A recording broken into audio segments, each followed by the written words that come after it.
मैं उत्तर प्रदेश के बारे में बात करूं, लेकिन उससे पहले क्योंकि हम शहर बनारस की जिक्र कर रहे हैं, काशी, मोदी जी का नाम जुड़ जाता है तो एक्सपेक्टेशन ज़्यादा हो जाती हैं, आलोचनाओं के कटघरे में सबसे ज़्यादा आ जाती है।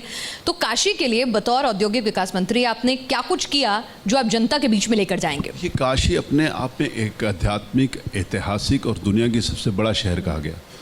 काशी को गलियों का शहर कहा जाता था। माननीय मोदी जी के उस क्षेत्र से निर्वाचित हो जाने के बाद काशी अब गलियों का नहीं, सड़कों का शहर कहा जाने लगा।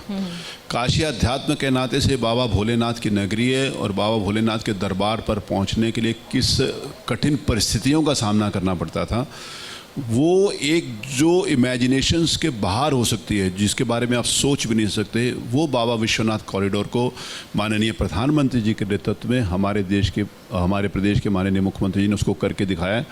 आज से 3 साल पहले बाबा काशी विश्वनाथ के दरबार में गए हूँ, जो आ गए हैं, उनको विश्वास नहीं होता हम उसी स्थान के ऊपर आ गए।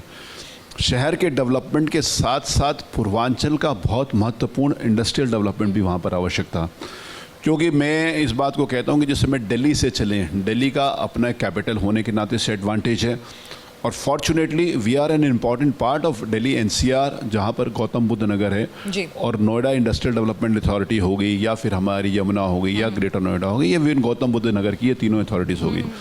तो इंडस्ट्रियल डेवलपमेंट के नाते से मेरे पास उन विभागों की जिम्मेवारी है।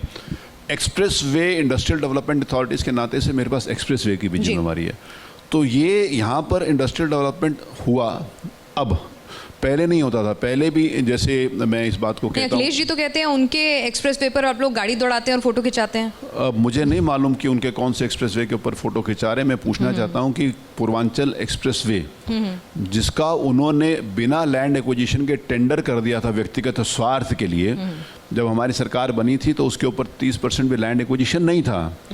तो जब लैंड एक्विजिशन नहीं था तो 90% जब तक लैंड एक्विजिशन नहीं हो तब तक आप टेंडर नहीं कर सकते, लेकिन उनको टेंडर करने की जल्दी थी, सड़क बनाने की जल्दी नहीं थी। एक बात, हमारी गवर्नमेंट आने के बाद ही वो लैंड एक्विजिशन हुआ, माननीय प्रधानमंत्री जी ने उसका शिलान्यास किया, अब वो तैयार है माननीय प्रधानमंत्री जी के उद्घाटन। कब तक गाड़ियां वहाँ पे फराटा दौड़ेंगी? आज भी गाड़ी वहाँ पर चलने के लिए चल रही हैं, लेकिन फाइनली क्योंकि कुछ बाई लेन्स बाकी रह गई, कुछ सर्विस लेन्स बाकी रह गई, उस नाते से।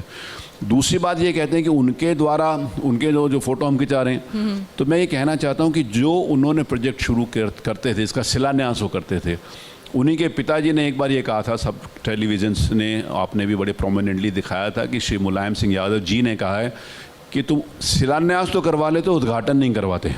ये उनके द्वारा कहा गया था, मैं याद दिला रहा हूँ, आपके फाइल में होगा।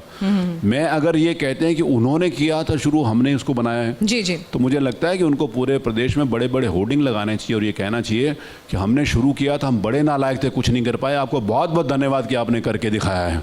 तो हमारे को उनको थैंक यू कहना चाहिए, आलोचना किस बात की होनी चाहिए? जो वो नहीं कर पाए वो हमने किया ना। हम राजनीतिक दृष्टि से, उनके अधूरे काम आप पूरे कर रहे हैं? नहीं, उनके अधूरे काम उन्होंने शुरू ही नहीं किया था, हमने उसको शुरू किया। इशू ये है कि अगर कोई पब्लिक इंटरेस्ट की बात शुरू करी जाए, तो राजनीतिक क्षेत्र के अंतर्गत जो लोग दुराग्रह से काम करते थे, जनता के पैसे को अपना पैसा नहीं करते थे, कोई भी पिछली सरकारें, ये सरकारें आने जाने एक कंटिन्यूस प्रोसेस है, कोई पार्टी आएगी, कभी कोई पार्टी आएगी। अगर किसी राजनीतिक दल के द्वारा अगर कोई पब्लिक इंटरेस्ट में काम शुरू किया गया, तो इन लोगों की ये मेंटालिटी होती थी कि भैया उन्होंने शुरू किया, अब हम इसको कंटिन्यू नहीं करेंगे, चाहे उसमें सैकड़ों करोड़ रुपया डूब ही क्यों ना जाए। जी जी, वो जनता का पैसा होता है। हमारी सरकार ने, माननीय योगी जी ने कहा कि जो पब्लिक का पैसा है उसको पब्लिक के लिए इस्तेमाल होना चाहिए। इन्होंने काम शुरू नहीं किया था, मैंने आपको बोला ना।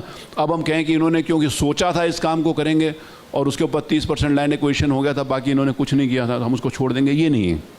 हम जन कल्याणकारी सरकार हैं, जनता के पैसे को जनता का पूरी तरीके से उपयोग हो सके, हम इसलिए काम करते हैं। इसलिए हमारे को इस बात का महत्व नहीं है कि कौन शुरू कर रहा है। बहुत सारे अगर सिर्फ इसी से शुरू करने से ही हो, तो मैं इंडस्ट्री डिपार्टमेंट में हूँ, मैं पहले भी 7 साल लगभग नगर विकास का राज्य मंत्री रहा, तो पूरे शहर के और पूरे देश का प्रोजेक्ट बनाकर मैं कमरे में रख दूँ और अगले 50 साल तक जो काम होता रहे वो कहूँ मैं करवाता रहूँ, ये तो अन्याय भी है और बेवकूफ़ी भी है।